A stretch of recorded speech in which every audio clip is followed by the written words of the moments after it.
और अब बात करते हैं इस वक्त की सबसे बड़ी खबर की। नेशनल हेराल्ड केस में कांग्रेस अध्यक्ष सोनिया गांधी से ईडी की पहले दिन की पूछताछ खत्म हो गई है।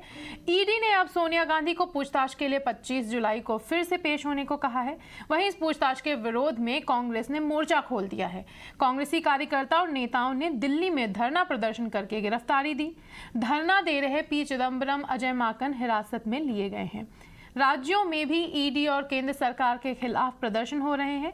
वहीं ईडी दफ्तर में सोनिया के साथ प्रियंका गांधी वाड्रा भी मौजूद थी। राहुल गांधी भी सोनिया के साथ ईडी ऑफिस पहुंचे। आज सड़कों पर पुलिस और कांग्रेसी कार्यकर्ताओं में झड़प हुई। कांग्रेस कार्यकर्ताओं ने बैरिकेडिंग तोड़ने की कोशिश की।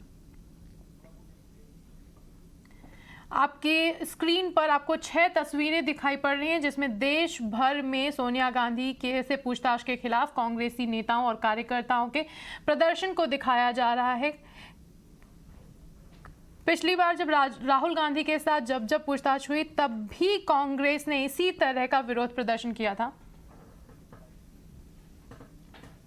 सरकार चर्चा करने के लिए नहीं तैयार है और उसके अलावा वो हमारे नेताओं के खिलाफ इस किस्म के राजनीतिक इंक्वायरी चल रहे हैं। तो नेचुरली हम प्रोटेस्ट करेंगे, किया हुआ है और करेंगे, लेकिन हम चाहते हैं कि देश की मुद्दाओं के बारे में, देश की प्रॉब्लम्स के बारे में, देश की समस्या के बारे में आप बैठ के राजनीति ठीक तरह की कोई प्रॉब्लम नहीं है। इस किस्म को हमारे नेताओं को ऐसे पकड़ के ले जाना बार बार हमें तो नेचुरली अच्छा नहीं लगता। देशवासियों में क्या माहौल है इनके प्रति।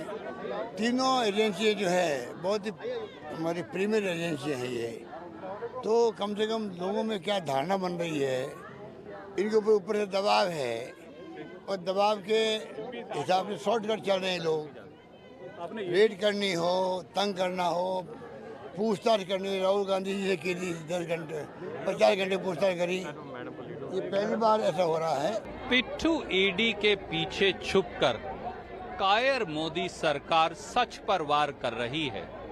सोनिया जी सच की लड़ाई लड़ रही हैं। सत्य ना कभी परेशान हुआ है, ना पराजित। हम ये ना दबेंगे, ना झुकेंगे, ना डरेंगे। नेशनल हेराल्ड स्वतंत्रता संग्राम का चिन्ह है। हम ये लड़ाई जीतेंगे और बुलंदी से सामना करेंगे। इस तरह मिसयूज हो रहा है एजेंसीज का, उसके विरोध में हम नॉन वायलेंट तरीके से, गांधीयन तरीके से विरोध करते हैं। वो हमारा अधिकार है, लेकिन अधिकार को छीना जा रहा है, बल प्रयोग किया जा रहा है और इस लोकतंत्र में, डेमोक्रेसी में विपक्ष को, उसकी आवाज को कुचलने का काम हो रहा है। उसका विरोध हम लोग कर रहे हैं। मोदी सरकार हिंदुस्तान में पूरी तरह से लोकतंत्र को तहस नहस करने के लिए निकली हुई है। जिस तरह की राजनीति वो कर रहे हैं, हमारे मुल्क के सामने बहुत बड़ा खतरा पैदा हुआ है। विपक्ष के दलों के नेताओं को, खास करके कांग्रेस के नेताओं को किस तरह से प्रताड़ित किया जा रहा है, उसकी मिसाल आज सोनिया गांधी जी को ईडी के सामने बुलाकर मोदी सरकार ने देश के समक्ष रखी है। हम इसे कदापि बर्दाश्त नहीं। वहीं केंद्रीय कानून मंत्री किरण रिजिजू ने कांग्रेस पार्टी के आरोपों का जवाब दिया है। उन्होंने कहा है कि कांग्रेस सोचती है कि ईडी और सीबीआई जैसी संस्था का काम एक परिवार को सर्विस देना है। ये कांग्रेस की गलत मानसिकता है।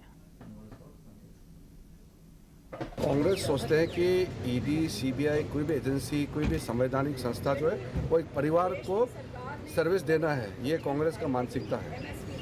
कांग्रेस सोचते है कि वो कानून से ऊपर है, किसी एजेंसी से ऊपर है। कांग्रेस ये मानते हैं कि वो एक परिवार ही पूरा भारत देश है और कांग्रेस ये मानते हैं कि परिवार कुछ भी करे उसको पूछताछ नहीं कर सकते हैं। कोई एजेंसी, कोई संवैधानिक संस्था एक परिवार को क्वेश्चन नहीं कर सकते हैं। ये कांग्रेस का मानना है। ये चीज़ भूलना नहीं चाहिए। देश जो है कानून से चलता है। सोनिया गांधी से ईडी की पूछताछ पर संग्राम छिड़ा हुआ है। कांग्रेस सरकार पर हमले कर रही है, तो वहीं बीजेपी ने भी कांग्रेस पर निशाना साधा है। इस खबर पर लेटेस्ट अपडेट दे रही है हमारी सहयोगी रंजीता झा। नेशनल हेराल्ड मामले में कांग्रेस अध्यक्ष सोनिया गांधी से आज ईडी ने पूछताछ की। 12:30 बजे सोनिया गांधी ईडी दफ्तर पहुंची और जब वो ईडी दफ्तर पहुंची तो उनके साथ उनके बेटे राहुल गांधी और बेटी प्रियंका गांधी भी थी। प्रियंका गांधी को ईडी ने अंदर कार्यालय में जाने की इजाजत दी थी, क्योंकि सोनिया गांधी ने इस बात की रिक्वेस्ट ईडी के सामने रखी थी कि वो अभी भी पूरी तरह से स्वस्थ नहीं है, बोलने में उन्हें परेशानी हो रही है। इस वजह से प्रियंका गांधी को भी अंदर रखा जाए, ताकि जो वो जवाब दे रही है, बोलने में परेशानी हो तो प्रियंका गांधी कन्वे कर सके ईडी से इस बात की। 2 घंटे की पूछताछ हुई। 2:30 बजे जो सोनिया गांधी है वो ईडी दफ्तर से निकली। उम्मीद ये जताई जा रही थी कि वो 10 जनपद अपने आवास पहुंचेंगी, लेकिन वो प्रियंका गांधी के घर पहुंची। सूत्र ये बता रहे हैं कि 25 जुलाई सोमवार को फिर सोनिया गांधी को ईडी ने तलब किया है, एक बार फिर सवाल जवाब होगा। लेकिन ये बात हुई ईडी दफ्तर जाने की, वहां पूछताछ की। लेकिन आज पूरे देश भर में कांग्रेस पार्टी ने प्रदर्शन किया है। संसद के अंदर राज्यसभा और लोकसभा के सांसदों ने प्रदर्शन किया। उन्होंने 13 विपक्षी पार्टियों के साथ एक ज्वाइंट स्टेटमेंट भी जारी किया, जिसमें साफ तौर पर केंद्र सरकार पर जो एजेंसियां हैं उनके दुरुपयोग का आरोप लगाया। वहीं सड़क पर भी कांग्रेस के नेता दिखे। कांग्रेस के नेताओं को दिल्ली पुलिस डिटेन करती दिखी, हंगामा करते दिखे।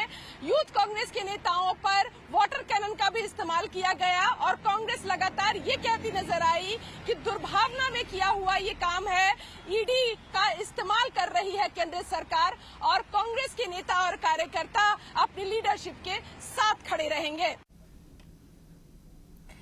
ईडी के खिलाफ देश भर में कांग्रेस का प्रदर्शन चल रहा है। लखनऊ से लेकर पटना तक कांग्रेसियों ने सड़क पर उतरकर प्रदर्शन किया। इससे जुड़ी रिपोर्ट ये देखिए।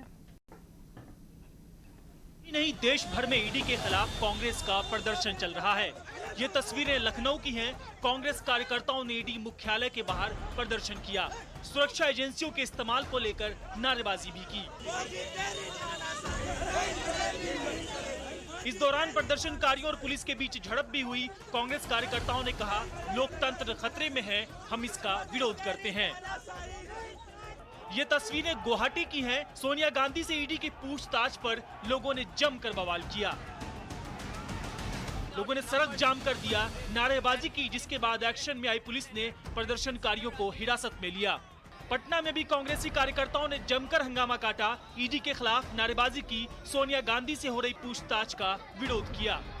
कांग्रेस का ऐसा ही प्रदर्शन देश भर में चल रहा है। पार्टी कार्यकर्ता सोनिया गांधी से ईडी की पूछताछ का विरोध कर रहे हैं, एजेंसी के दुरुपयोग का आरोप लगा रहे हैं।